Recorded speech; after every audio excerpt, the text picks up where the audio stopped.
Next किसका है जी? तो इसमें है A and B are two event such that probability of B is not one and B complement denote complementary event, event complementary to B, ऐसा लिखा हुआ है, इवेंट मतलब event complementary to B. Then B option में लिखने में उसने गलती किया एक्चुअली। ये होगा, साइन तो कोई एक ही होगा, दोनों नहीं होगा। ओ अच्छा, ये कहना चाह रहा है कि बी ऑप्शन में दो स्टेटमेंट है। ये कहना चाह रहा है कि P A will be more than P A given B if given as, according as लिखा है ना, इफ या अकॉर्डिंग एज मतलब समझ लो कि ऐसा होगा,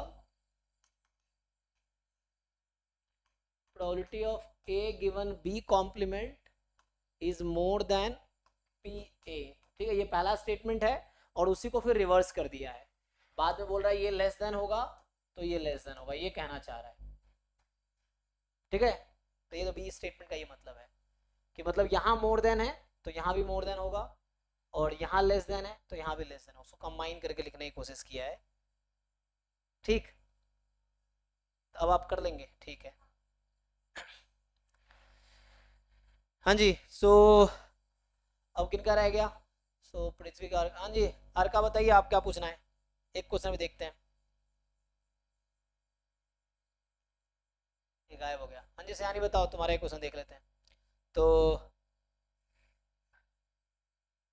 तुम्हारा ग्रुप, जी जी जी,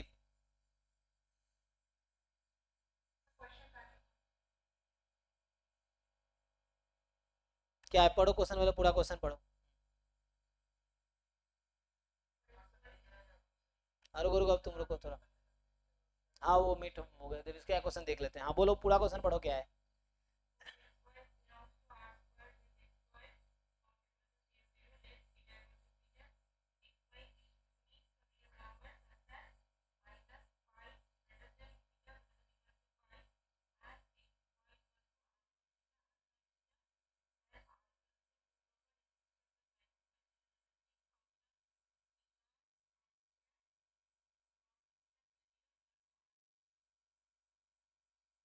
तो तुम्हें पता है पोलर कोऑर्डिनेट का आइडिया है?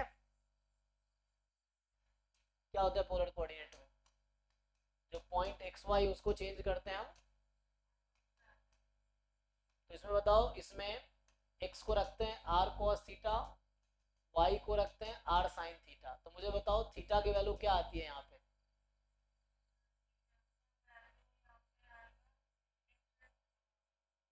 आराम से सोच लो, म्यूट करके सोच लो फिर बताओ। एक मिनट म्यूट करके आराम से कैलकुलेट करके बताओ मुझे।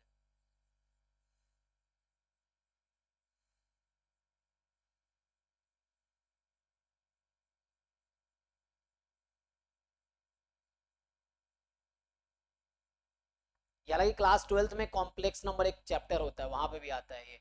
इलेवन ट्वेल्थ में भी ट्रिग्नोमेट्री में भी आता है बार बार।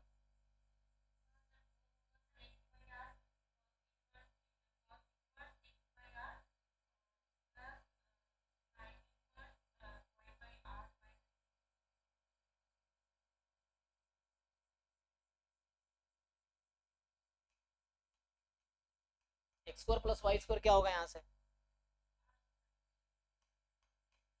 और अगर डिवाइड कर दूं मैं वाई को एक्स से तो क्या होगा?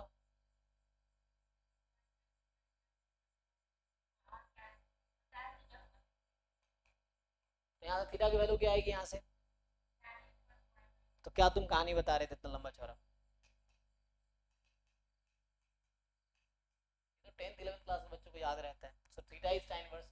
सो दिस इज योर फंक्शन जो उसने लिखा है, थीटा एक्स कॉमा, जैसे f of x comma y होता है ना, तो उसने थीटा एक्स कॉमा वाई लिखा है। अब तुम्हें इसके बारे में सोचना है। ये टू वेरिएबल फंक्शन है, अब तुम्हें बताना है कि ये फंक्शन ओरिजिन और फंक्शन में, अच्छा जीरो जीरो हटा दिया क्योंकि यहाँ जीरो हो जाएगा तो नॉट डिफाइंड हो जाएगा, इसलिए जीरो जीरो हटा दिया है। तो तुमसे ये पूछ रहा है ये फंक्शन कॉन्टिन्यूअस है, डिफरेंशिएबल है, बाउंडेड है, क्या है? क्या डिसाइड कर पाओगे?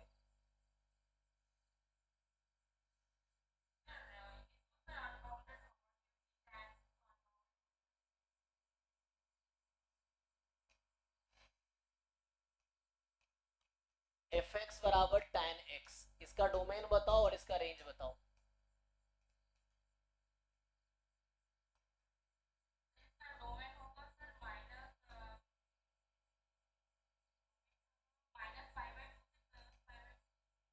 ये tan x है,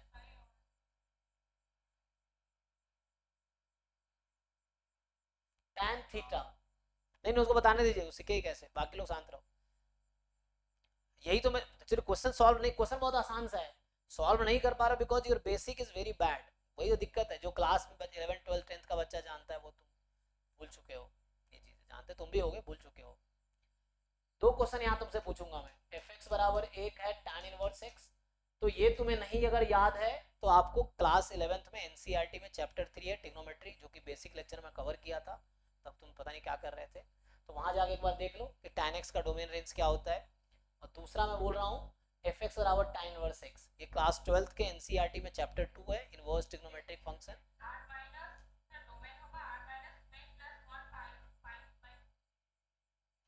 और तो ये सब एग्जाम में याद होना चाहिए ना, अभी तो तुम चलो गूगल करके देख के बता दोगे, लेकिन कम से कम एग्जाम में तो याद होना चाहिए ना आपको, तभी तो सॉल्व कर पाओगे। All real number minus odd multiples of pi by 2, और रेंज है इसका पूरा रियल नंबर। अब बताओ इसका ढूंढ के बताओ कहीं से, बुक से, गूगल से, जहाँ तहाँ डोमेन रेंज बताओ इसका।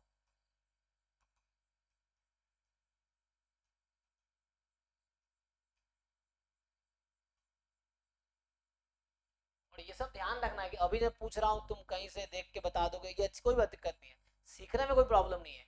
द थिंग इज एग्जाम तक अगर नहीं सीखे तो एग्जाम नहीं निकलेगा, ये देखना है।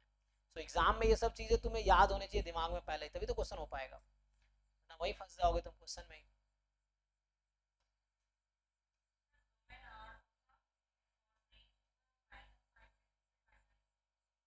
डोमेन आर होगा, ओके, और सो डोमेन आर है, और रेंज ओपन में है ना, ठीक है। तो tan inverse y by x, अब बताओ ये बाउंडेड है या अनबाउंडेड है।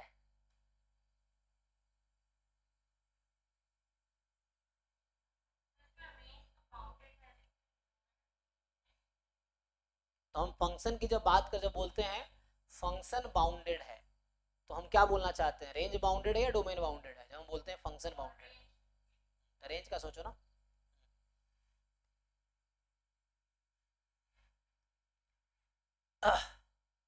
तो आप कंटिन्यूटी भी डिसाइड करना है, कंटिन्यूटी कैसे डिसाइड करोगे इसकी।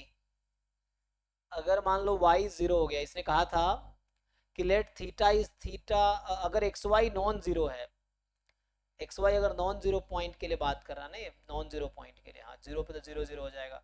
अगर मान लो थीटा जीरो, जैसे ये कहने का मतलब ये है, मैं ये लिख देता हूँ, थीटा एक्स वाई जो है tan inverse y by x है, जब एक्स वाई ओरिजिन नहीं है और जीरो हो जाएगा, मतलब इसको मैं अगले पेज पे लिख देता हूँ। तो जैसे फंक्शन f लिखते थे, अब वो हमारा ये थीटा फंक्शन यहाँ पे दे दिया,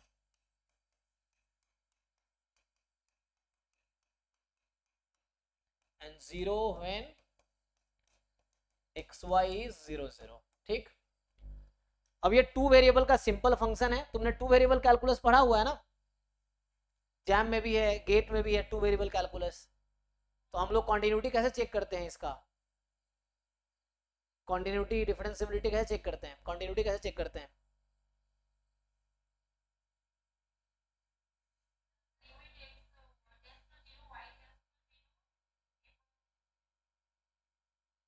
हाँ तो ठीक है, इतना क्वेश्चन को मैंने सिंप्लीफाई कर दिया। अब ये सिंपल एक टू वेरिएबल फंक्शन बन गया, ज्यादा प्रॉब्लम हो, थीटा से दिक्कत हो तो इसको एफ नाम दे दो, ये तुम्हारा फंक्शन है, ये तुम्हारा क्वेश्चन है एक्चुअली।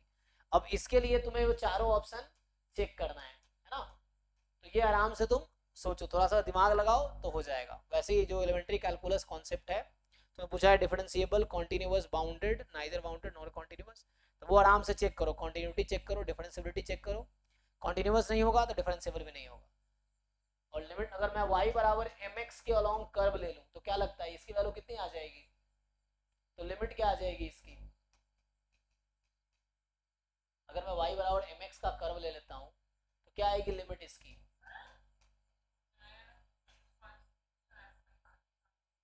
अरे माइक म्यूट करके बात करो, मैं पूछ आ रहा हूँ कहाँ बतिया रही है। ठीक है तुम ट्राई कर लेना आगे, ठीक है ना, ये हो जाएगा। हाँ जी नेक्स्ट पर्सन, तो म्यूट कर लो सयानी माइक।